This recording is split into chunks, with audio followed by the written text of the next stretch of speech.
Bonjour et bienvenue sur la chaîne Hacky Fire pour un nouvel épisode de Dis, c'est quoi ton jeu? Aujourd'hui, j'accueille une nouvelle fois Nicolas Vif, auteur de jeux narratifs de la collection For the Story, notamment Sur la route, et fondateur de la Fabrique imaginaire. Ce soir, il va nous parler de toute autre chose, de Brindlewood Bay. Donc, Nicolas, tu es l'auteur de plusieurs jeux, Rituel, Donjons et Siphons, Le Casse de Trop et donc Sur la route, et le fondateur de la Fabrique imaginaire. Est-ce que tu peux te présenter un peu à nouveau, du fois qu'il y a des gens qui ne savent pas encore qui tu es, comment t'en es arrivé à faire ce que tu fais aujourd'hui? Ouais, bah, hello déjà, merci de m'inviter à nouveau, ça fait Bah oui, plaisir. bonjour, hein. Ouais, bah, des gens qui me connaissent pas, je pense qu'il y en a un paquet quand même, l'air de rien, parce que voilà, on est un petit milieu, donc il y a plein de gens qui doivent connaître et en même temps, on est aussi un milieu avec pas mal de divisions Mmh, et de groupes un peu séparés, donc effectivement, il y a pas tout le monde qui est au courant. Donc oui, donc je suis l'auteur effectivement de plusieurs jeux, Force the Story, donc des jeux narratifs, des jeux où on va raconter des histoires sur la base de cartes. On en a déjà parlé et on en reparlera dans une émission pour Sur la route mmh, prochainement. Et, euh, et du coup, ben, je me suis également lancé là récemment dans l'aventure éditoriale. Voilà. À la base, j'ai créé la Fabrique imaginaire comme un lieu pour accueillir un peu des gens autour de ma création. Et puis c'est devenu une belle communauté maintenant très active, où on joue beaucoup.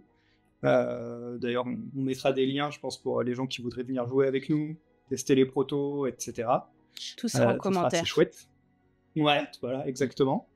Et donc voilà, donc ça, c'est ce qui m'occupe. Donc j'écris pas mal de jeux, des jeux du coup plus proches du jeu de société dans ce que j'ai publié jusque-là. Là, avec Brindlewood Bay, je suis dans l'aventure éditoriale, c'est-à-dire je suis plutôt dans la partie encadrement du projet, direction éditoriale, parce que c'est un jeu américain à la base qu'on traduit. Également, on va faire un peu de production, donc je vais encadrer ces choses-là, faire un peu de direction artistique par rapport à ce qui va sortir. Je m'occupe un peu de communication aussi. Mais à côté de ça, dans le futur, j'espère publier également des jeux de rôle JDR plus classiques. Voilà. Je pense pas qu'il y aura des gros bouquins, parce que c'est vraiment pas mon truc. Moi, j'aime bien des choses qui sont Facile à réduites, transporter. tu vois, et efficaces. Ouais, exactement. Et puis, en fait, je pense que le truc qui me qualifie le plus, en fait, c'est le fait d'essayer de rendre le jeu de rôle plus accessible. D'où le côté très jeu de société. Et en fait, j'ai envie Mmh, de continuer dans cette voie, mais avec des choses qui sont plus proches d'un jeu de rôle classique sur table, qu'on l'entend, mmh. mais plus simple. Voilà. J'ai l'intention de faire des trucs assez poussés, mais avec des campagnes et tout, mais hyper facile à sortir et où on peut jouer hyper rapidement, en fait. Ouais, Voilà, c'est ça d'accord. l'idée. Non, parce que je voyais les cartes, les jeux rapides, accessibles. Ouais, en plus, c'est pas vrai. Enfin, tu vois, c'est accessible, c'est pas forcément rapide, hein, parce que les parties genre de rituel ou de sur la route qui durent 2-3 heures, il y en a un paquet. Donc, C'est vrai. on croit que c'est rapide, pas forcément. Et du coup, Bah, je comprends. comment t'en es arrivé à vouloir faire de l'édition? Comment ça t'est tombé dessus? Ah, et ben, écoute, je pense que c'est justement un peu une projection dans le futur, une vision un peu à long terme. C'est-à-dire que bah, j'ai ces jeux narratifs que je fais avec Sébastien Cellerin, d'ailleurs, que je salue, qui est mon éditeur sur Force the Story depuis quelques années, qui est quelqu'un que je connais depuis encore plus longtemps avant. Et je savais que j'ai cette partie-là où on peut faire des choses intéressantes, mais je savais que je voulais développer aussi voilà, justement les jeux de rôle un peu plus gros, on va dire, dont je t'ai parlé. Mmh, Et du coup, bah, ça passe forcément par essayer de le faire ensemble, en fait, tant qu'à faire, puisqu'on a les compétences pour. Et donc, on n'allait pas le faire avec Force the Story a priori, parce qu'on va avoir une marque qui reste quand même dans le côté voilà, jeu de société. d'accord. Et donc, on s'est dit, bah, moi j'ai la communauté de la Fabrique imaginaire, on était 400 à l'époque, je crois qu'on est 450 maintenant. Bravo. C'est une communauté qui est hyper active, il s'y passe plein de choses, il y a beaucoup de créations, etc. Et moi, j'aimerais bien aussi à terme pouvoir mettre en avant des personnes qui font partie de la Fabrique imaginaire, qui créent des jeux là-bas, parce qu'on a pas mal de gens qui font du game design. Et voilà, essayer de travailler ensemble à créer des jeux. Euh, voilà, et se mettre en avant, quoi. Donc c'est venu un peu naturellement comme ça, avec cette idée, tu vois, de plus tard sortir d'autres jeux, mais en me disant aussi, bah, à un moment donné, enfin en tout cas pour Brindlewood Bay, à un moment donné, je me suis dit, J'allais venir. il nous faut, voilà. Bah, je te laisse poser la question. Mais alors, pourquoi Brindlewood Bay? C'est votre question. Acteur studio, t'as vu? Non, c'est clair. Alors pourquoi Brindlewood Bay? Le point de départ le plus simple, c'est pas nécessairement le plus proche du jeu, on va dire, en tant que tel. C'est plus un intérêt que je qualifierais de business, en fait, mais qui est important quand on est éditeur. C'est, je pense que pour être connu, il faut avoir des marques qui sont déjà connues, c'est plus facile, en fait, tu vois. Donc, du coup, Brindlewood Bay, jeu américain qui est sorti il y a quelques années déjà, qui a été sur Kickstarter, sur cette dernière version, celle qu'on a là, ici en France, qu'on amène en France en 2023, qui a été un gros succès aux US. Ça a fait 470 000 $ de financement avec plein de paliers qui ont été débloqués. C'est énorme. Donc vraiment un truc chouette, ouais. Ça a donné naissance à toute une famille de jeux dérivés du PBTA, qui est Cards from Brindlewood, donc les CFB. Ça reste du PBTA, mais un peu particulier. Et là, il y a des dizaines de jeux qui sont en train d'être écrits sur ces mécaniques-là. Du coup, bah, on a essayé de travailler pour obtenir la licence parce que ça permet de se poser par rapport à ces marques-là. Ça permet de ramener des bons jeux en France. Ça permet d'avoir des gens... En fait, on a eu la chance d'avoir Gulix, donc Nicolas Ronvel, aidé de Nicolas Folio, qui ont amené Brindlewood Bay, sa V1 en France déjà il y a quelques années. Donc le jeu a déjà un peu d'existant, il est connu. Donc c'est tout de suite plus facile. Et d'ailleurs, là, on a réussi on les ramène sur ce projet-là aussi, donc c'est chouette de bosser ensemble sur cette nouvelle édition. Et donc voilà, donc tous ces éléments-là, en fait, mis ensemble, tu vois, ça justifie un peu les choses. Et d'autant plus que les jeux que j'ai déjà en tête comme étant des prochains jeux pour les éditions de la Fabrique Imaginaire, ce sont des jeux CFB, en fait. Donc c'est déjà des jeux qui sont sur ce moteur-là, donc ça paraît parfaitement logique de commencer par le premier jeu qui a créé ce système-là, et qu'il n'était pas encore sorti en France. Voilà. Et ouais, donc Brindlewood Bay a été un grand succès aux États-Unis et même a remporté un Emmy Award. Qu'est-ce qui t'a séduit dans ce jeu, en fait? Écoute, il y a pas mal de choses qui m'ont séduit. Je pense que j'aime bien le mélange de genres qu'ils proposent. C'est-à-dire qu'on est dans un jeu où on joue des femmes âgées qui vont enquêter. Les mamies, j'adore. Voilà, sur des crimes. Ça, je vais me sortir ma petite laine. C'est ça. Et bah, du coup, il y a un petit côté cosy comme ça, tu vois, de jouer une grand-mère, etc. Et en même temps, le jeu, alors notamment dans l'édition qu'on sort là, qui est plus complète que la V1, forcément, elle développe vraiment tout un aspect jeu en campagne. Et ce jeu en campagne se développe avec une optique très horreur cosmique. Donc vraiment, penser C'est quoi mythe de l'horreur Cthulhu, cosmique? ce genre de choses. Voilà, bah, sur les gens qui connaissent le mythe de Cthulhu, l'appel de Cthulhu, c'est exactement ça. C'est-à-dire cette idée qu'on a des créatures qui sont assez incompréhensibles pour les êtres humains, qui sont effrayantes, qui viennent d'ailleurs, qui ont des ambitions qui sont elles-mêmes incompréhensibles pour les êtres humains, mais a priori pas amicales. Même si on pourrait peut-être penser que, vu comment Cthulhu est détourné dans la culture pop à l'heure actuelle, bah, peut-être qu'il va être sympa, en fait. Mais, voilà. Mais oui, bien sûr. C'est ça. Puis côté enquête mais aussi, c'est ça. non? Ouais, complètement. Mais du coup, voilà, le côté enquête qui est très cool, le côté cosy qui va se mélanger avec cette horreur cosmique, j'ai trouvé vraiment que c'était un mélange qui était très très cool.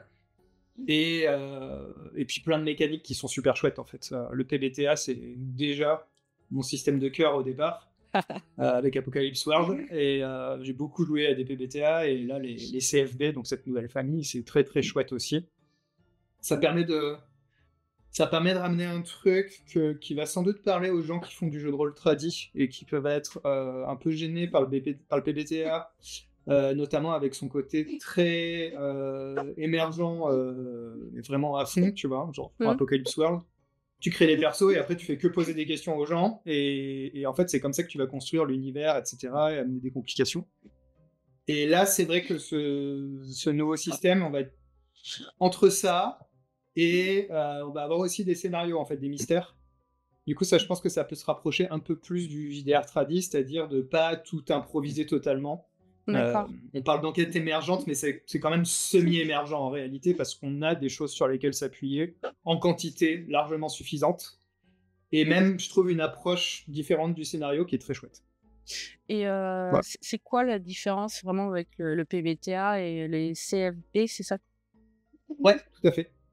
Bah écoute, on va. Oh, ouais, alors, ça va pas être si simple parce qu'il y a plein de variétés maintenant dans les deux. Donc voilà. En gros, le CFB, le principe de base, c'est on a des personnages qui vont enquêter sur des choses, qui vont rassembler des éléments, D'accord. et qu'il va y avoir des rebondissements quand ils essayent d'assembler ces éléments-là, qui vont donner de la fiction qui est intéressante, avec des complications, etc., en fonction des jets de dés. Donc c'est vraiment toujours cette optique de...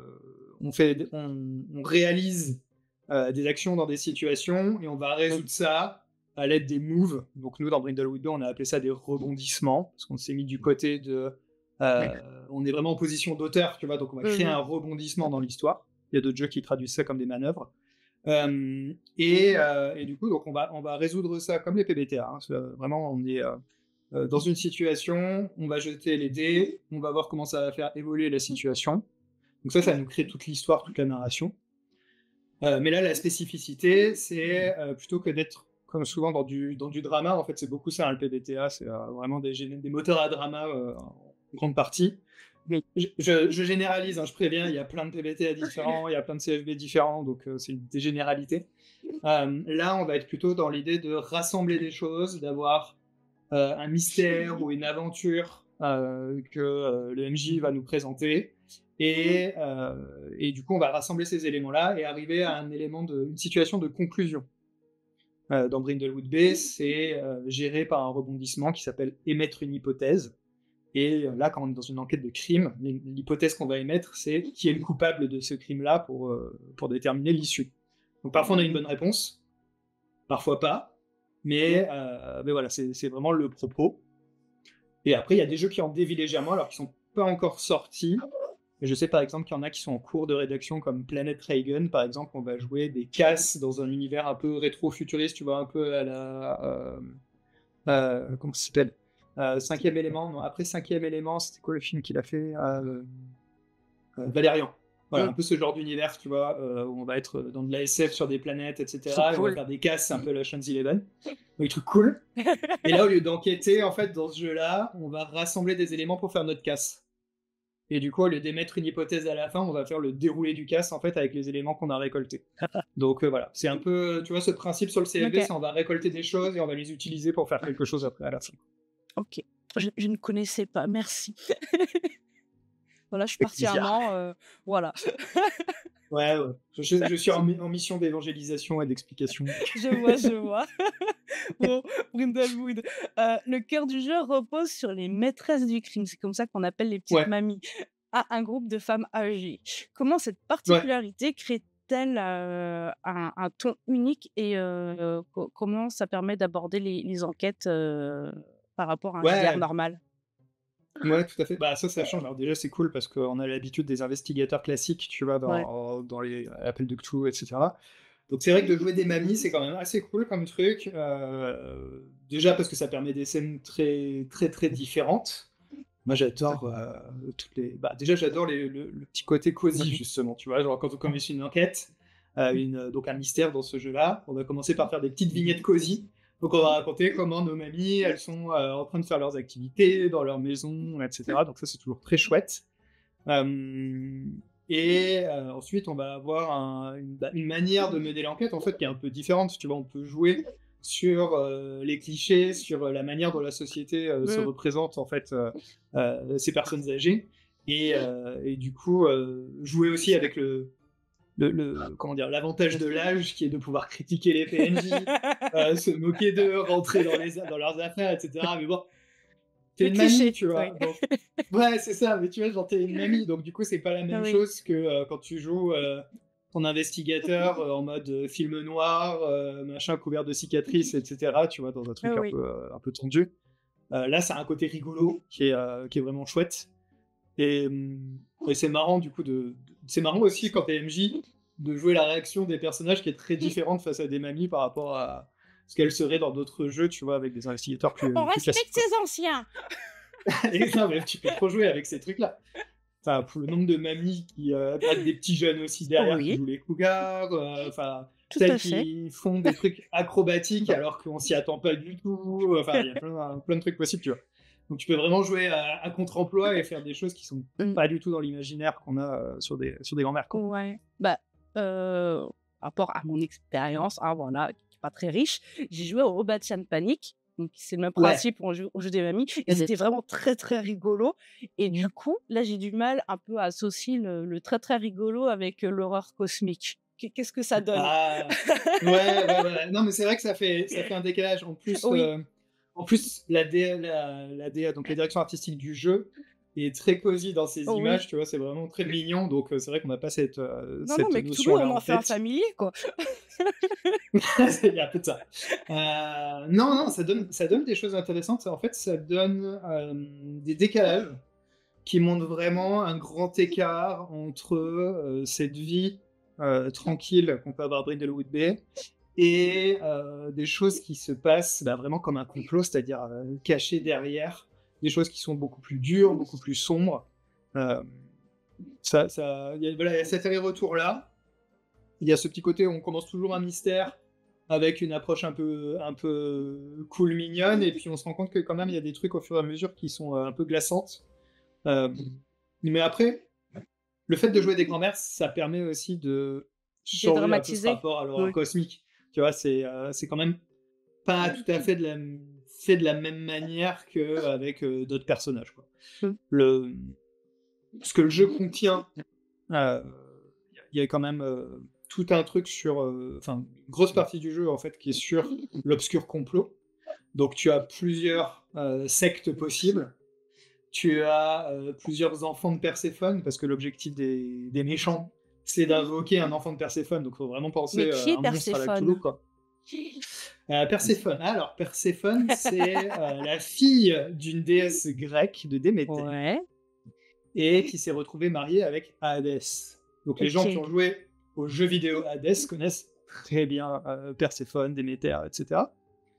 Et dans notre monde de Brindlewood Bay, Oui, c'est ça la question. eh bien, voilà, on a beaucoup de trucs qui sont liés à la mythologie grecque. D'accord. Et voilà, on a ce culte, en fait, donc on va pouvoir choisir entre plusieurs, qui essayent d'invoquer un enfant de Perséphone, sachant que eux, c'est leur nom pour ces monstruosités qu'ils veulent invoquer.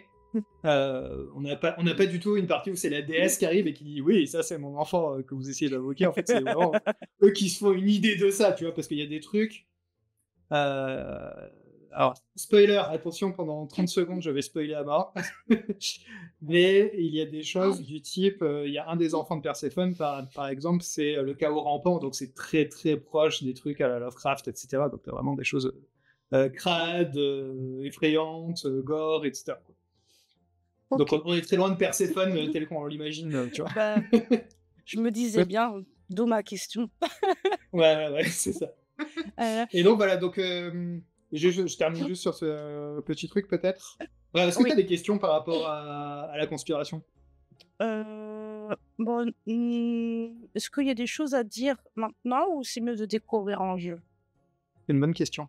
Tu Alors je vu? pense que c'est cool de découvrir un jeu quand tu joues en fait.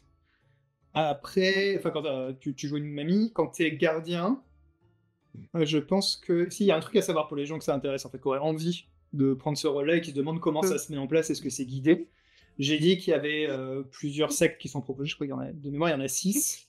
Il y a aussi 6 enfants de Perséphone. Il y a des conspirateurs en plus, donc des PNJ qu'on peut rajouter dans les mystères en fait, qui vont rajouter des choses par rapport à la conspiration. Il y a des indices de conspiration qui vont du coup se rajouter aux indices des mystères et qui sont différents suivant euh, l'enfant de Perséphone qu'on a choisi. D'accord. Et en fait, toute la partie conspiration est totalement guidée, elle est en plusieurs étapes. Et ces étapes-là, elles sont proposées dans le bouquin pour le gardien. Avec une première étape qui est une sorte de cliffhanger de fin de premier mystère, tu vois, qui lance vraiment le côté campagne. Ça marche hyper bien, je l'ai testé plusieurs fois. À chaque fois que tu fais un one-shot et que tu finis avec ça, parce que c'est cool de finir avec ça malgré C'est tout, quand qu'on joue ça la fait un super... suite? Voilà, exactement. À chaque fois, c'est là, genre, ah merde, maintenant je peux jouer en campagne. Le drame de ma vie. Donc voilà. Ça fonctionne hyper bien. Et après, il y a différents paliers. Et pour chaque palier, en fait, il y a toute une méthode qui est expliquée sur quoi faire, qu'est-ce que ça change dans la partie, dans les mystères qu'on va jouer, etc. Jusqu'à arriver à une sorte d'affrontement final qui est le climax de la campagne. Et tous ces éléments-là sont guidés, en fait. Donc c'est sympa parce que c'est pas non plus sur des rails. C'est-à-dire que la méthodologie est sur des rails avec des étapes qui correspondent à des indices de la conspiration. À tant d'indices, on passe à telle étape, etc. Mais après, c'est à créer en fonction de ce qui se passe pendant la campagne, en fait, tu vois. Donc tu t'adaptes ton complot à ce que tu vois que les gens aiment jouer, en fait. Qu'est-ce qui les intéresse le plus? Quel personnage récurrent, par exemple, il pense être un grand méchant, tu vois, bah lui, tu vas lui donner un rôle, forcément, c'est le plus intéressant. Donc ça, c'est beaucoup plus cool que si c'était tout préécrit, en fait. Ouais. Et du coup, ça peut aussi réconcilier ceux qui ont du mal avec le PBTA parce que c'est de la full impro et qu'ils sont pas à l'aise avec. Ah ouais, complètement. Ouais, totalement. Alors Parce moi, que j'avoue, la résolution, c'est super cool, mais je pense que c'est vrai que quand t'es un MJ qui est pas doué avec l'improvisation, tu dois pas être à l'aise. il y a de ça, ouais. Le jeu est pas mal guidé de ce point de vue-là. Moi, je trouve ce qui est super chouette pour l'avoir mené assez récemment, en fait. Pour la première fois, j'avais joué, mais j'avais pas été mené encore. Ce que j'ai trouvé vraiment très cool, c'est tous ces mystères. Donc déjà, on a beaucoup de mystères, hein, quand même, l'air de rien. On en a 6 ou 7, je sais plus, dans le livre de base, 7, je crois. On en a une vingtaine en plus dans le supplément Nephews in Peril. Et là, avec le financement, on en débloque entre 10 et 12, on est en train de voir, qui vont être made in France en plus à se rajouter. Donc ça fait quand même Pluie de beaucoup. mystères. Voilà. Donc il y a vraiment moyen d'aller piocher dans chacun. Et d'ailleurs, au passage, je parlais des différentes conspirations tout à l'heure. Bah, en fonction du type de secte qu'on choisit, il y a des indications sur quels mystères sont plus appropriés. Donc en plus, voilà, trop bien. c'est cool aussi. Et donc ces mystères sont hyper chouettes. Ils sont... Attends, est-ce que je peux t'en montrer un vite fait à l'écran? J'en ai un. Bah, sur la caméra. On en avoir un là. Ouais. Ça, je le montre vite fait. À l'écran, c'est vraiment juste pour montrer la structure, mais ça montre à quel point c'est hyper simple. Donc un mystère, c'est vraiment le scénario, hein, globalement.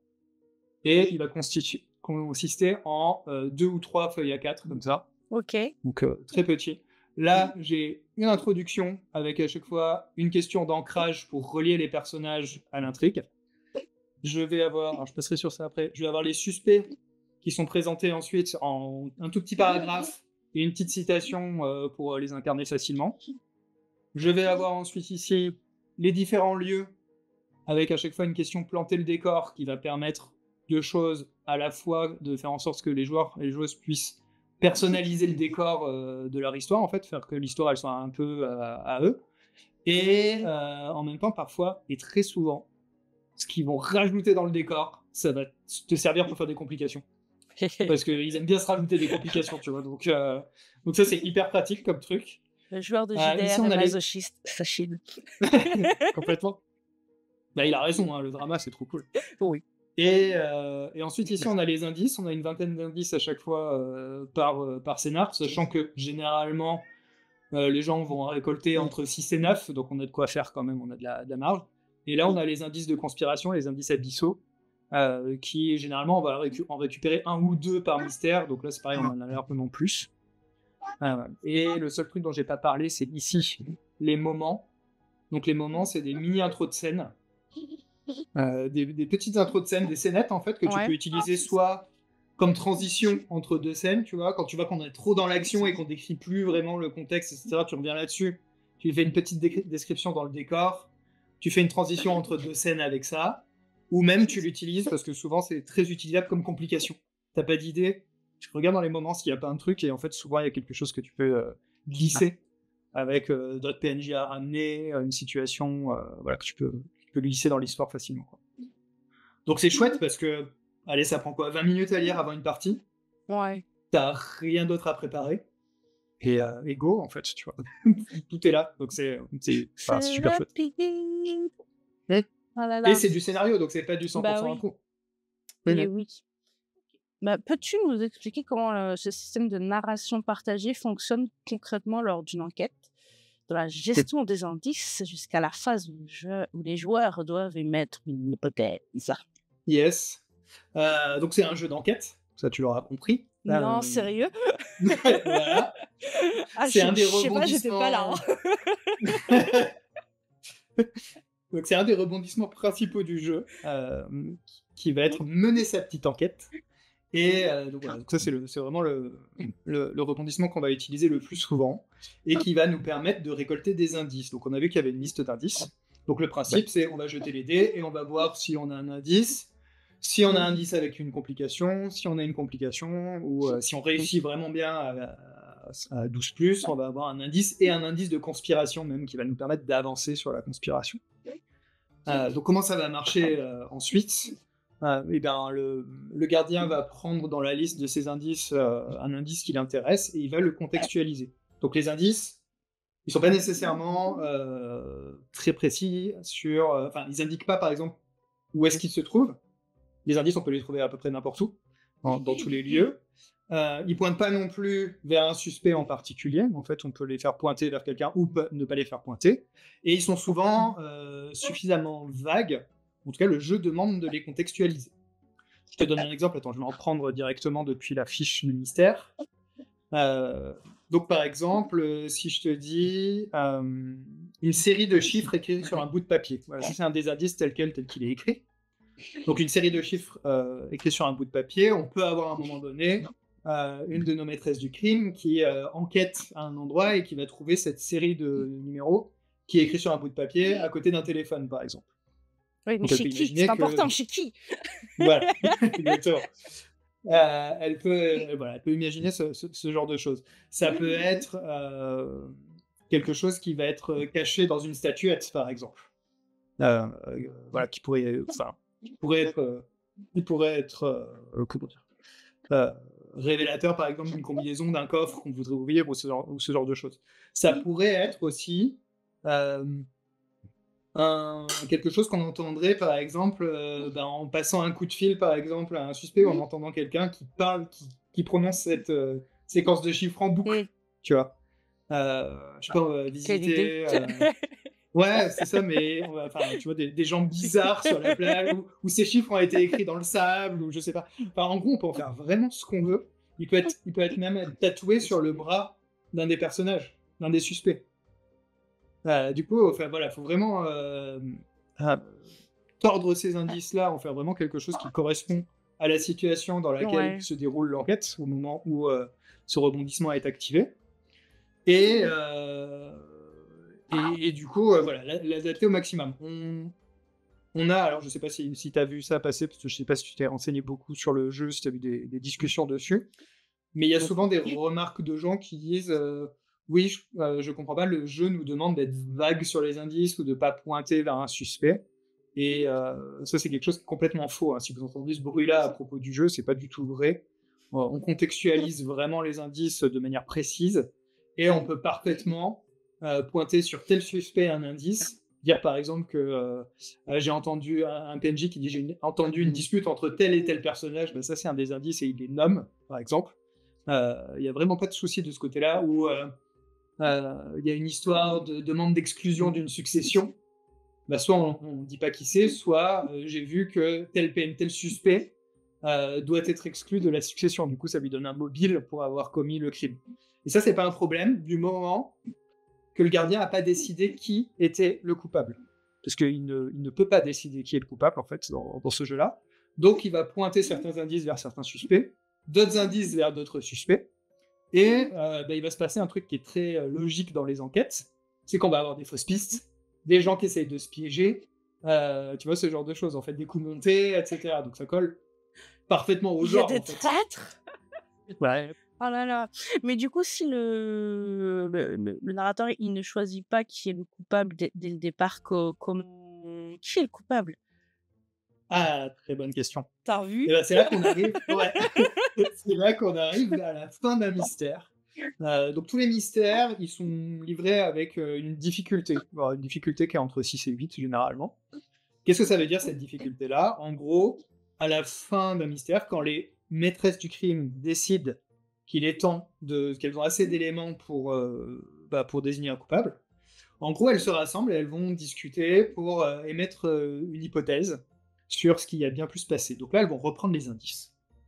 Et elles vont pouvoir les recontextualiser si elles ont besoin. Tu vois, on peut très bien avoir parlé de la suite de chiffres, mais sans avoir dit si ça ressemblait à une séquence pour ouvrir un coffre ou à un numéro de téléphone.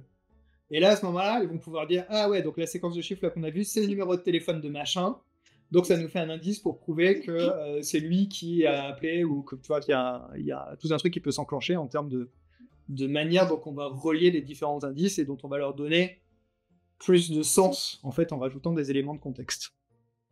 Donc on fait toute cette théorie-là, on note quels sont les indices qu'on a réussi à inclure dans notre hypothèse, et on va lancer 2d6, plus le nombre d'indices qu'on a inclus, moins la difficulté. Donc en gros, si on va lancer 2d6 avec 0, il faut avoir autant que la difficulté d'indices. Donc c'est ça qui permet un peu de faire le timer dans le jeu.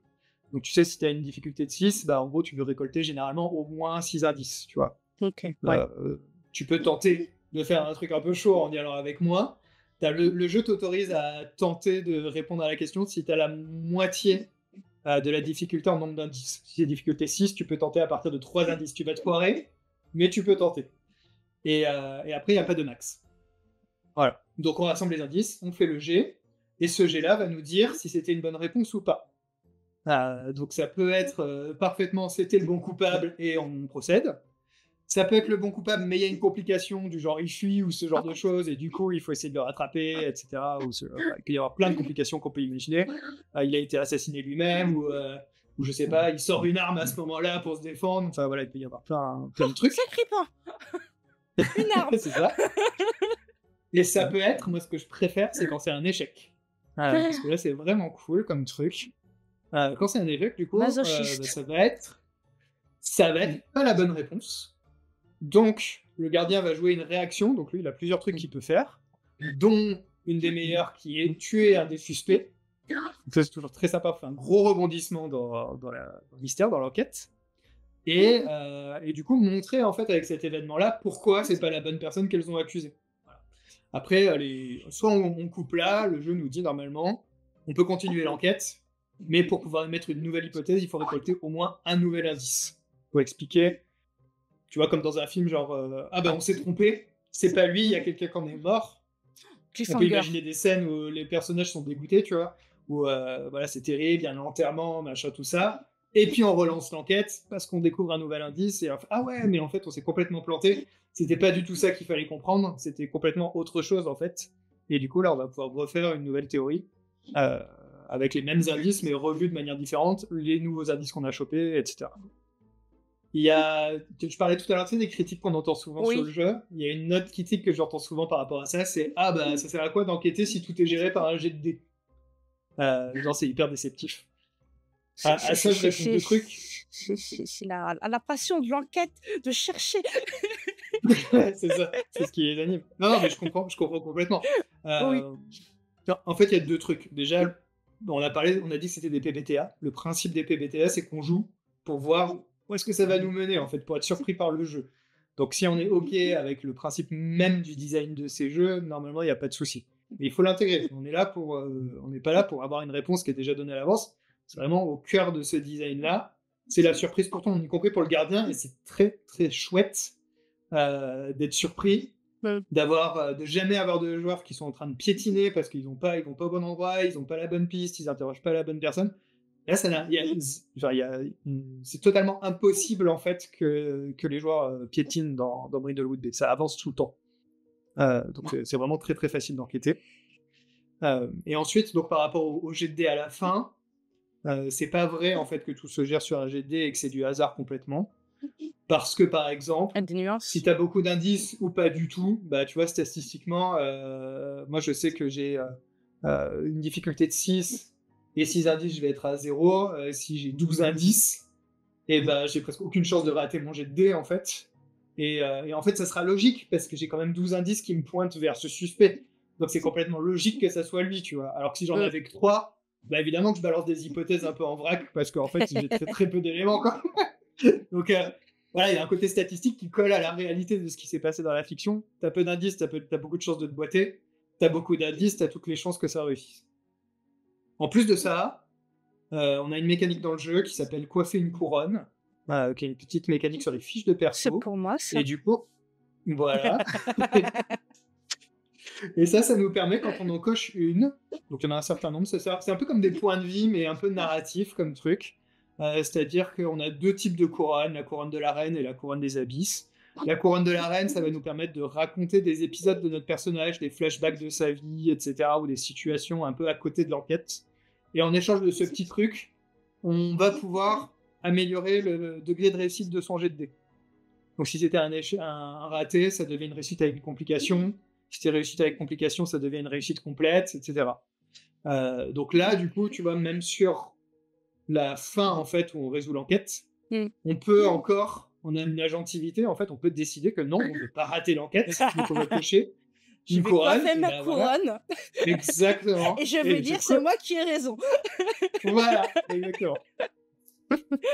Donc Ça me plaît voilà, bien. tout n'est pas un simple jet de dés basique du tout, loin de là, quoi. Oui, non, puis ça permet aussi au gardien d'être un joueur au final parce qu'il ne sait pas non plus.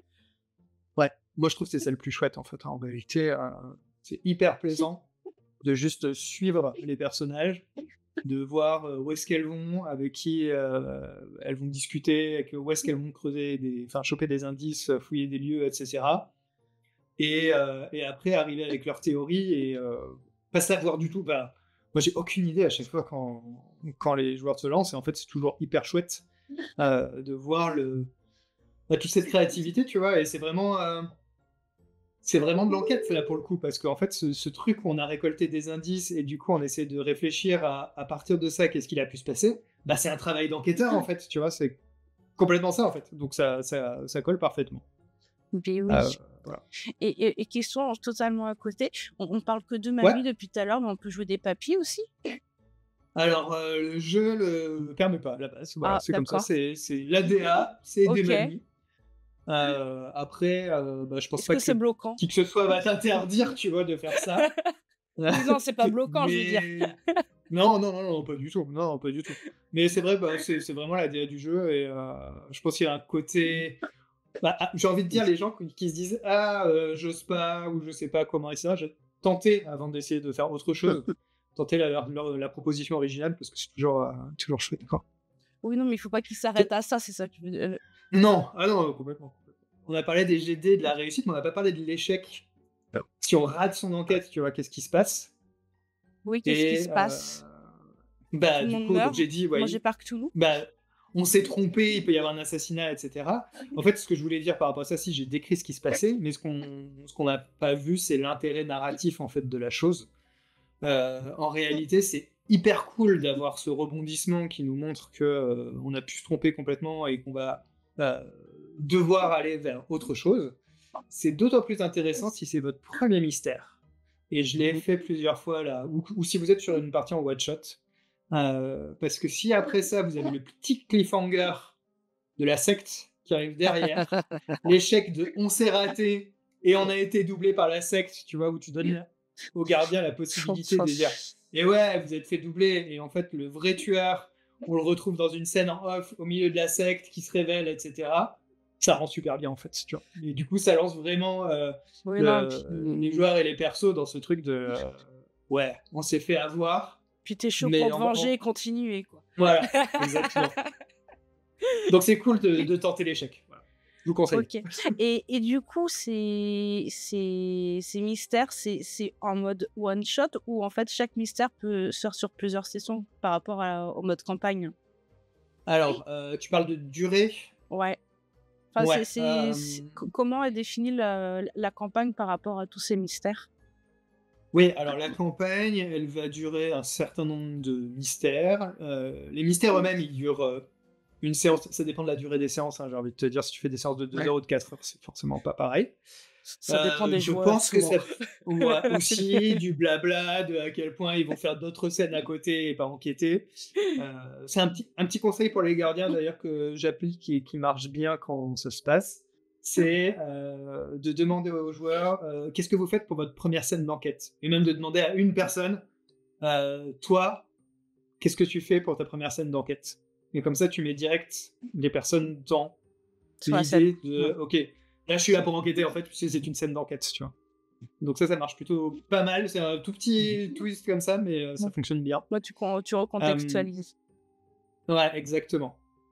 Tu vas pas juste faire tes courses, en fait. Tu vas enquêter en faisant tes courses peut-être, mais tu enquêtes. En tout cas, c'est le truc principal. Et donc la campagne, elle va durer, je dirais j'ai jamais mené de campagne, donc je voudrais pas trop te dire de bêtises. Je pense que ça va durer un peu comme dans les PBTA, quelque chose entre 6-8 mystères, ce genre de choses, de ce que j'ai vu. D'accord, OK. Voilà, à ajuster, tu vois? Peut-être c'est possible d'aller jusqu'à 10. Et ces mystères, ils se complètent? Il y a un mystère général Ouais, à ouais, ouais. démêler, grâce aux autres mystères?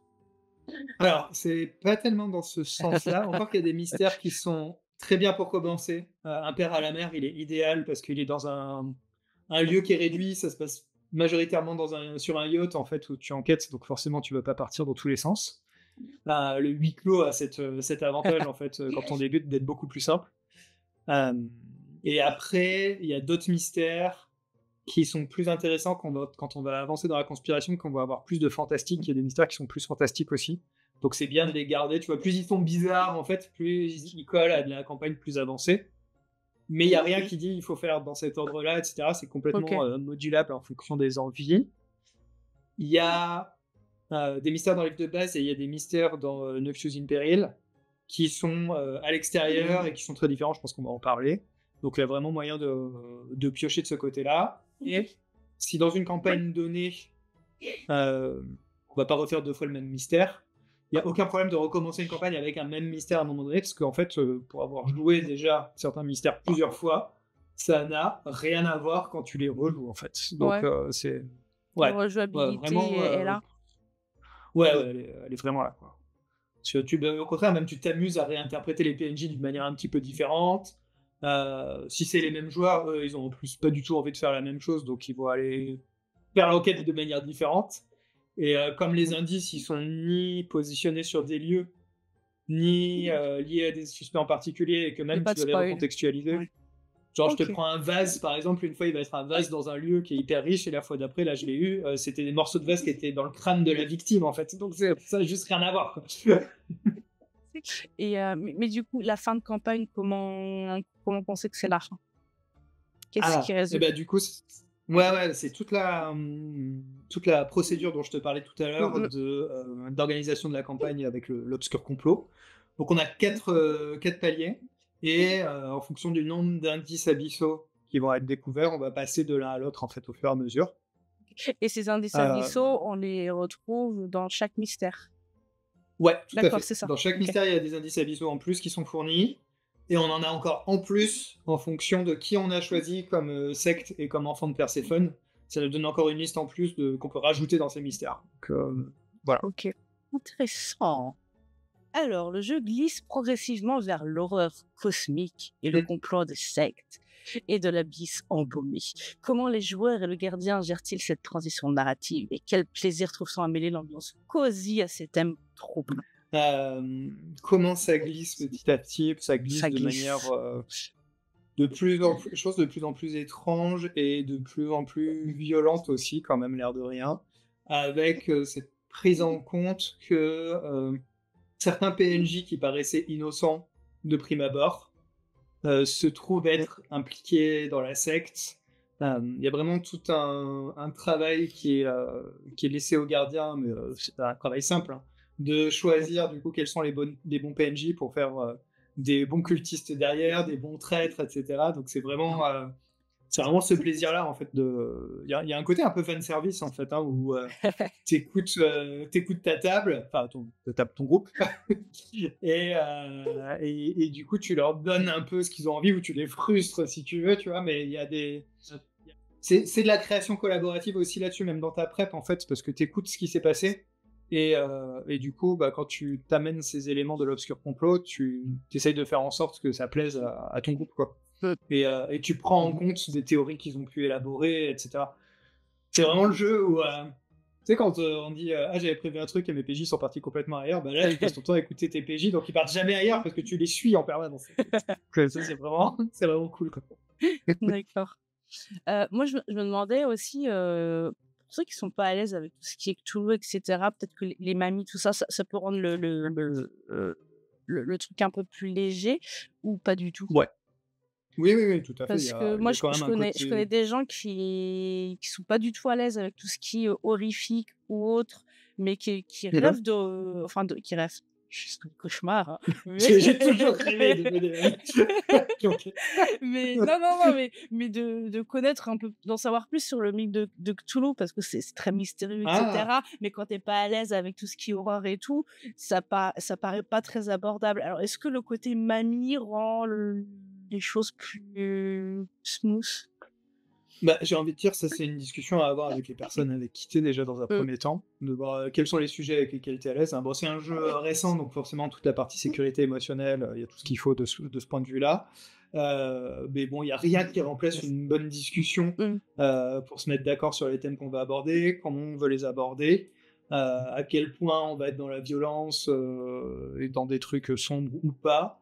En fonction de ça, en plus, le gardien peut choisir différentes sectes et différents enfants de Perséphone, parce qu'ils sont pas tous sur le même niveau. Il y en a qui sont plus étranges que dangereux ou gore, etc. Donc il y a vraiment un éventail de ce point de vue-là qui OK. permet de C'est varier un peu les gradué, quoi. choses. Ouais, complètement. C'est très, très, très différent. Voilà, globalement. Et j'ai envie de dire, on peut même imaginer sortir complètement l'horreur du jeu, en fait, parce que les enquêtes, elles peuvent se jouer en one-shot. Enfin, tu vois, juste avec des grands-mères qui enquêtent sur différents mystères, sans qu'il y ait une conspiration surnaturelle, en fait. C'est fou. Il y a une partie du jeu en moins, forcément. On va pas dire le contraire. Mais le jeu est complètement jouable. Et les mystères ne tournent pas du tout euh, forcément sur le surnaturel et l'horreur, en fait. C'est vraiment une surcouche que crée la campagne. Mais après, les mystères en tant que tels, la Voilà. plupart, il y en a peut-être quelques-uns, mais la plupart, ils sont jouables de manière profane, sans surnaturel. Donc tout le monde peut vraiment y jouer. C'est fabuleux. Parfait. Tout à fait. L'édition française, la tienne Mm. donc, inclut le supplément Notion in Peril, on a parlé tout à l'heure, avec 20 mystères, donc 7 indiqués en sweep. Alors, les Sweeps Week, c'est. Alors, le jeu s'inspire des séries des années 70, 80, 90 aux États-Unis, et puis d'arabesque, etc., tu vois, ce genre de trucs, Bon. de Cozy Mystery. Et en fait, à cette époque-là, pour tout ce qui était mesure d'audience et du coup budget, on faisait en gros une mesure d'audience. Il n'y avait pas tous les outils de maintenant, en fait, et du coup, la mesure d'audience se faisait à un moment donné, tu vois, par les networks. Et du coup, on évaluait l'audience, et ça permet de déterminer des budgets derrière. Les gens qui produisaient les séries se disaient bah, c'est le moment où il faut qu'on ait quand même un maximum d'audience. Comment faire pour avoir un maximum d'audience? Et ben ils se sont mis à faire. Donc, la semaine pendant laquelle ça avait lieu s'appelait la Sweeps Week, et c'était le moment où en fait ils faisaient des épisodes spéciaux. On en a encore à l'heure actuelle, l'épisode de Noël des Simpsons ou d'Halloween ou ce genre de truc, c'est un peu ce genre de choses, tu vois. C'est vraiment le spécial qui change de l'arc narratif habituel de la série, et sur lequel on communiquait à mort, on faisait la pub en disant ratez pas cet épisode-là parce qu'il va être exceptionnel et complètement différent, et du coup, ça permettait d'avoir un max d'audience à ce moment-là pour avoir un max de budget derrière pour la série, quoi. Donc le terme a été gardé par l'auteur, on a décidé de le garder tel quel en anglais parce que voilà, c'est la référence à une pratique. Et qu'est-ce que ça veut dire pour nous? En gros, les mystères, ça va être des mystères qui sont plus surnaturels, justement. On va avoir des trucs qui vont être, genre il y en a un par exemple que j'aime beaucoup, qui s'appelle The X-Files, et bah voilà, tu sais que, alors c'est X, H-E-X, tu vois, en mode X de sorcière, voilà. Mais voilà, c'est l'idée de jouer avec ce truc où on va plonger les mamies dans une enquête, vraiment la X-Files, quoi, et c'est assez chouette. Ok. Et donc, quel est leur intérêt à ces mystères qui sont hors de... Ah, tu veux dire en plus du surnaturel? Ouais. L'intérêt aussi, c'est justement, on parlait de la durée de la campagne. Ces indices-là, a priori, ils sont pas liés à la campagne en tant que telle. Du coup, ça permet de pouvoir prolonger ou faire d'autres choses, en fait, si on a envie, euh, avec les personnages, en fait, sans nécessairement avancer la campagne. Je sais pas, par exemple, s'il y a un groupe, il y a une personne qui manque à un moment donné, bah, ça permet de jouer ce mystère-là qui est un peu en off. Si on sent, par exemple, qu'on est assez avancé dans la conspiration et qu'il y a beaucoup de pression sur la ville et que du coup on dit ouais, nos mamies, elles vont aller prendre un peu l'air ailleurs, machin. Bon, pas de bol, il va y avoir encore un meurtre. Mais Mais en fait, c'est elle qui les attire. il y a peut-être de ça. Mais du coup, ça peut être un petit peu déconnecté si on veut jouer plus avec le surnaturel aussi dans un mystère à part. Enfin voilà, il y a vraiment plein de petites choses comme ça qui peuvent être cool. Voilà, globalement. Ok. Je trouve qu'on a fait un bon petit tour. La précommande participative de Brindlewood Bay est en cours et le livre imprimé est prévu pour le début d'année 2026. Qu'est-ce que tu as réussi à débloquer grâce aux finances? Faire un petit point plus serious business. Ouais, tout à fait. Bah écoute, là, on en est, alors je vais regarder, on en est, je crois, à 460%, 463% aujourd'hui. Du financement. Donc, ouais, c'est trop bien. Tu m'étonnes. On est beaucoup plus loin que ce qu'on imaginait au départ avec Sébastien, donc c'est vraiment très cool. Ouais. Et du coup, bah, on a débloqué pas mal de choses. Le premier truc qu'on a débloqué, c'est le truc principal en fait, parce qu'on n'était pas sur la course, tu vois, aux goodies et aux trucs inutiles. Donc on s'est dit, ok, qu'est-ce qui va vraiment servir aux personnes? Ça va être essentiellement d'avoir des nouveaux mystères. Qu'est-ce qu'on peut proposer qui colle avec la mission qu'on a sur les éditions de la Fabrique Imaginaire? C'est de créer du nouveau contenu créé par des gens de chez nous en fait. Donc on a rassemblé une équipe. Là, on a invité un certain nombre d'autrices et d'auteurs à participer. Je vais essayer de les citer, je vais encore oublier des gens, comme d'habitude.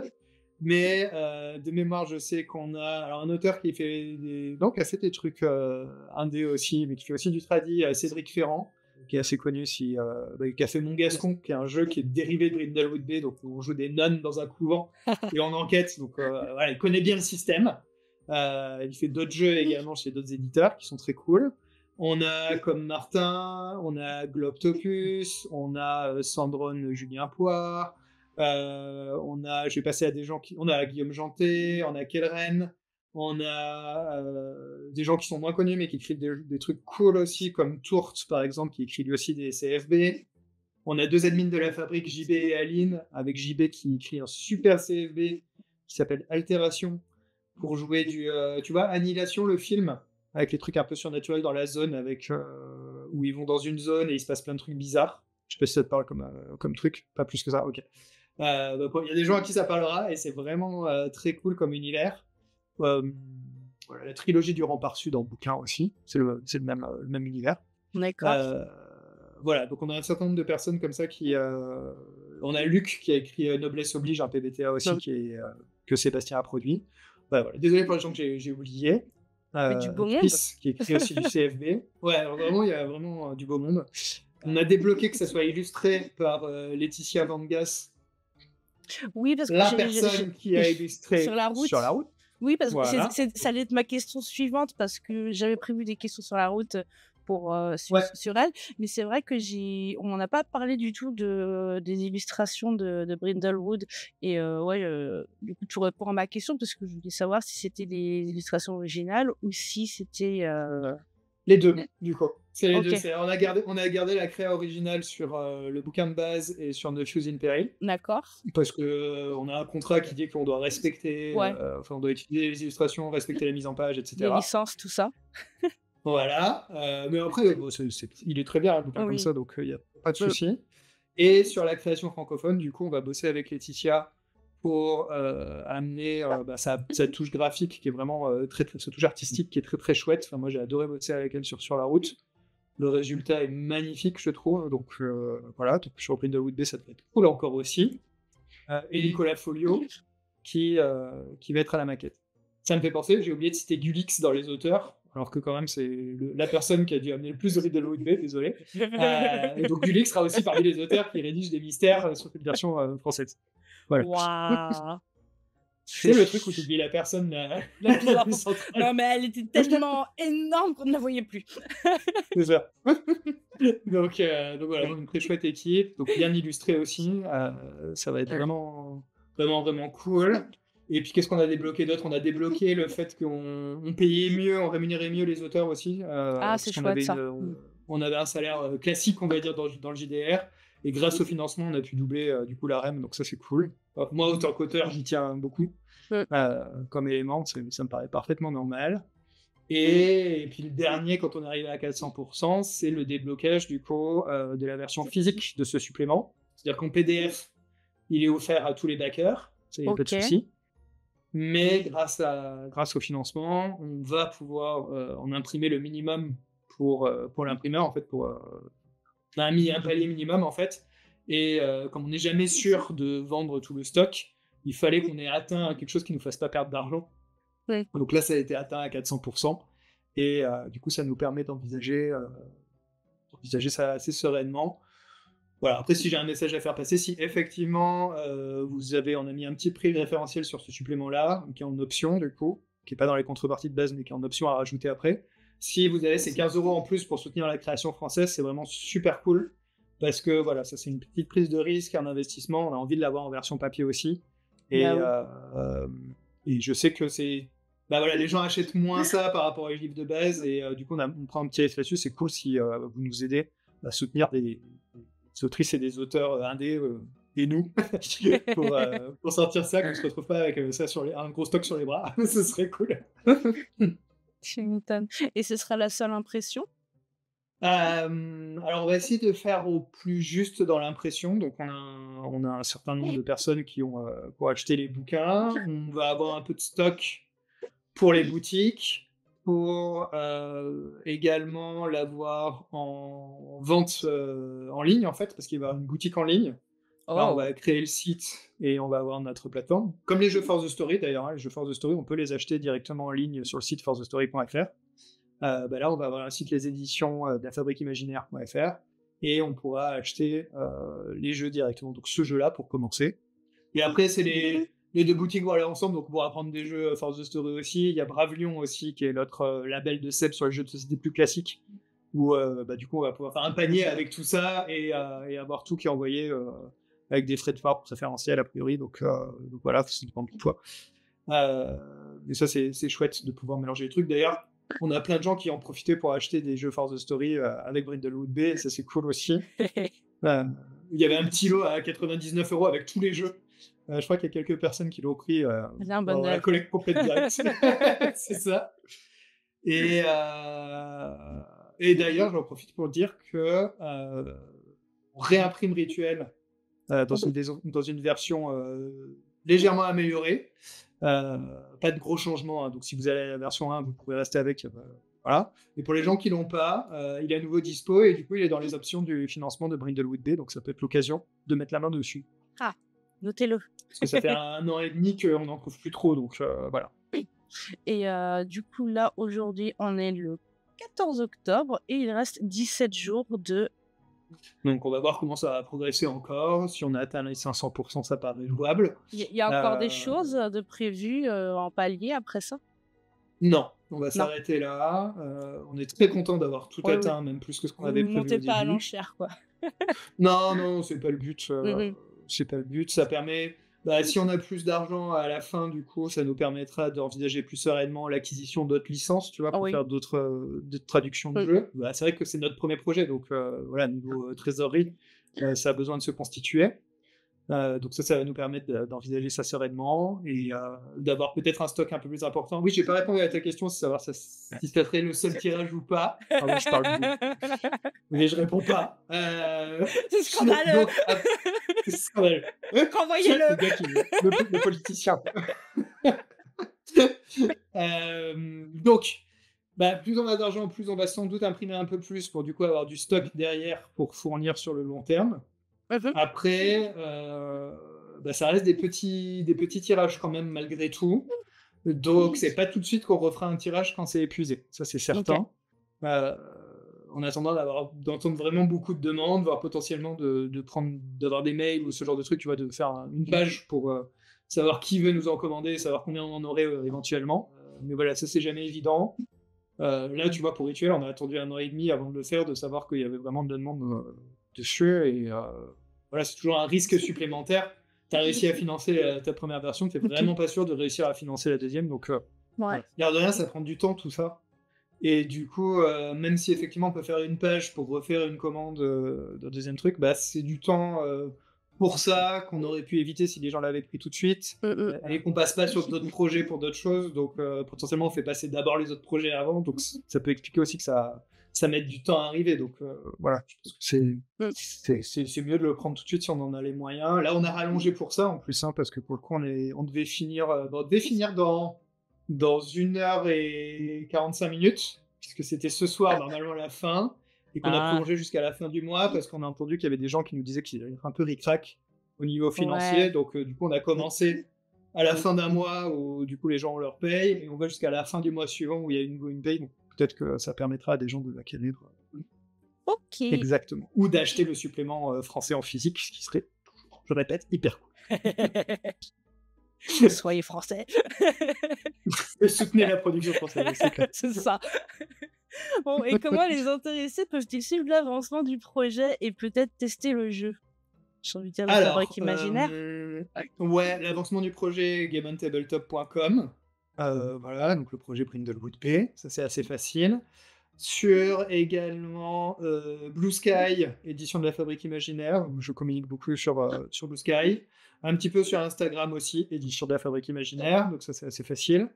Et après, si vous allez sur... Alors le site édition de la Fabrique Imaginaire.fr n'existe pas encore. Par contre, il y a le site lafabriqueimaginaire.fr tout attaché, qui est le site de la communauté. Et là-dessus, vous allez trouver en bas de page un petit bouton de Discord. Et vous nous rejoignez sur Discord et on joue très souvent ensemble. Là, on va lancer la période d'Halloween où il y a beaucoup de parties souvent qui sont proposées. Voilà, je vais faire une petite campagne portes ouvertes de Zombie World. Donc, si ça peut intéresser des gens, c'est un TBTA très cool avec des cartes pour jouer du Last of Us, n'importe quoi. Ouais, ça pourrait être du zombie aussi, mais plutôt du... Mince, j'ai plus le nom, mais c'est pas grave. Walking Dead. Walking Dead, merci. Plutôt de ce style-là. Et puis, il y aura des parties de Brindlewood Bay aussi qui seront proposées. Il y a possibilité de demander des parties de démo, etc. Donc, de venir échanger sur le projet. Voilà, c'est toujours très cool. Et on arrive à la conclusion. Et ben voilà. Alors, pour conclure, quels sont les prochains projets que tu as en vue après Brindlewood Bay? Toujours plus loin, tu vois. C'est le moment où je te prends une demi-heure de plus. Non, je vais essayer de faire court. Donc, j'ai dit qu'on avait... il y a deux gammes de projets, hein, parce qu'il y avait Force the Story et avec l'édition de la Fabrique Imaginaire. C'est quoi, je vais garder Force the Story pour quand on parlera de Force the Story. Ouais. Et je vais parler des éditions de la Fabrique Imaginaire, pardon. Donc il y a forcément de la recherche pour avoir d'autres licences de jeux à traduire, parce que c'est une des parties de l'idée d'avoir des jeux qui nous semblent majeurs, toujours plutôt indé, parce que c'est un peu notre style. Donc on va aller chercher, alors je peux pas donner de nom évidemment, mais voilà, on est dans des discussions pour avoir d'autres licences côté US, même si on s'interdit aucun pays, mais c'est vrai que des contacts du coup maintenant avec Jason, donc l'auteur, on n'a pas parlé de lui d'ailleurs, Jason Cordova, l'auteur du jeu, et d'autres jeux comme The Between, comme Public Access, etc. Il y a pas mal de choses là-bas. C'est aussi l'éditeur de Trophy, enfin voilà, il fait plein de choses cool, donc en discutant avec, on a des pistes pour des choses intéressantes, avec d'autres personnes aussi là-bas. Et après, dans la communauté, on a des jeux qui sont chouettes, que moi j'aimerais pousser. Il y a notamment Annihilation, dont j'ai parlé tout à l'heure de JB, qui est vraiment cool. Bon, après, il faut en discuter ensemble aussi, voir comment on fait du projet quelque chose qui sera commercialement viable. Et j'ai moi aussi d'autres projets, notamment dans la veine des CFB, donc on a parlé là. J'ai le projet d'en faire un avec un format un peu différent qui se rapprochera un peu plus de la boîte, comme les boîtes de découverte, les kits d'initiation, etc. Ouais. Et du coup, le côté jeu de société, un peu, hein, on se refait pas. C'est une Euh, maladie. c'est une maladie, mais comme ça fonctionne très bien, et que c'est T'as hyper chouette raison. d'avoir tout ce matos entre les mains, voilà. Assume ta maladie. Euh, exactement. Un jeu qui s'appelle La noirceur de nos âmes, Oh. et dont le principe, ça va être d'essayer de faire quelque chose qui se rapproche en termes de vibe de deux choses. La saison 1 de True Detective. Ok. Voilà, c'est deux détectives qui enquêtent en Louisiane sur des trucs archi glauques et qui se demandent s'il n'y a pas un côté surnaturel parce qu'il y a des clins d'œil au roi en jaune, à Carcosa, etc. dans la série. Tu vois, les persos, t'as jamais de certitude en fait. Et ça, c'est vraiment la ligne que je me fixe avec ça, c'est que le jeu se passera dans Carcosa, mais pas la version d'horreur cosmique, mais la version comme si c'était une ville réelle, même si elle n'existe pas. Et du coup, une ville pleine de corruption, etc. Et on se posera toujours la question, avec des cultes, etc., qui font des choses terribles, de savoir si ce qu'ils essayent de créer, d'invoquer, existe ou pas. Et du coup, il y a tout un système là-dessus qui va permettre de gérer le stress, avoir les vices, voir sa vie qui se détruit potentiellement petit à petit, au fur et à mesure que ça avance dans les enquêtes, perdre de pied Super jeu. avec la réalité, ouais. Avoir des alus, enfin voilà, se retrouver à faire des choses sans en avoir conscience, etc. Donc, en s'éloignant de tout le principe de santé mentale et tout, que j'aime pas trop en termes mécaniques, mais ça va partir plus sur le stress et sur comment le stress va amener du coup les gens qui entourent les personnages à se détourner d'eux, comment ils vont se couper de leur famille, Les comment ils pousser dans vont leur retranchement. voilà, couper les ponts avec leur psy, avec leurs collègues, etc. Et vraiment s'enfermer dans ce côté obsessionnel des enquêtes qui vont un peu les pousser à bout. Donc, ce sont des enquêtes qui sont globalement assez dures et toujours avec un côté un peu surnaturel, mais jamais. Ah, ça, c'est un des principes du jeu. En tant que MJ, tu dois pas décider si le surnaturel existe. C'est les joueurs qui le décident. Et voilà, tu dois toujours semer le doute, en fait, mais c'est eux qui font leurs conclusions. Et si jamais il se passe un truc avec une créature étrange, etc., et qu'il y a quelque chose qui se passe, bah, c'est potentiellement eux qui l'ont halluciné, voire qui ont Mais non, il était détruit des trucs déguisé. eux-mêmes. Voilà, tu vois. Mais il va y avoir plein de choses, en fait. Du coup, c'est jouer vraiment avec tous ces éléments-là. Ok. Et, On n'est plus du tout et dans le donc ça, voilà. cosy, là. Non, c'est clair. Et il y aura un petit côté Disco Elysium aussi dans le jeu, parce que c'est une des grosses inspirations aussi du jeu. Voilà, avec notamment au niveau du look, avec des looks un peu barrés comme ça qui sont sympas et un peu sales. Fun. Voilà. C'est les projets à venir. Ok, bah, il y a du boulot, hein. Ouais. Et venez suivre ça sur la Fabrique Imaginaire, hein, du coup, Bah parce que oui. vous serez aux premières loges pour suivre la progression et pour playtester le jeu. Donc ça, c'est toujours très chouette. Bah oui, et puis bah, tu viendras en parler ici aussi. Tout à fait. Déjà, il y aura sur la route prochaine. Ouais, je vais finir par être la personne que tu auras le plus invité. Ah, attends, il y a du concours avec Guillaume Janté quand même. Ah, ok. Bon, ça va, c'est un bon concours à faire. Guillaume, il fait des Ouais, super jeux aussi. Donc. exactement. C'est cool. Il en fait toutes les semaines. Et il participe à notre supplément Oui, j'ai Voyage en entendu France, tout à donc l'heure, ouais. Eaglewood Day, donc voilà. Bah C'est voilà, même c'est pas de comme la s'il était un concurrence. petit peu là. Voilà, c'est ça, il fait partie de l'équipe. Ah là là. Bref, bah c'est la fin. Donc bah Ok, merci beaucoup de nous avoir accordé du temps, de nous avoir parlé de oui. Brindlewood Day, de tes projets. Ouais, bah merci, c'était avec plaisir et merci à toutes les personnes qui nous ont écoutés et j'espère que ça vous aura convaincu. Et sinon, eh ben, venez discuter avec nous sur la page du financement dans les commentaires, Bah oui. sur la fabrique, sur Blue Sky, posez vos questions s'il y a encore des doutes. Moi, j'adore en parler, donc voilà, on en parle et, Voilà. et vous verrez que c'est chouette. Vous testez le jeu même. Voilà. Puis n'hésitez pas à commenter la vidéo aussi, à vous abonner accessoirement, hein, moi j'aime bien ça. Tout à fait. Ouais, Et ouais, d'ailleurs, s'il y a des questions aussi en commentaire, n'hésitez pas, tu me feras je transfère le tout le temps, relais. ouais. Ouais, exactement. Je Et je transférerai. viendrai y répondre. Ouais, super. Bon, Voilà. et ben au revoir et à très vite. À bientôt, salut!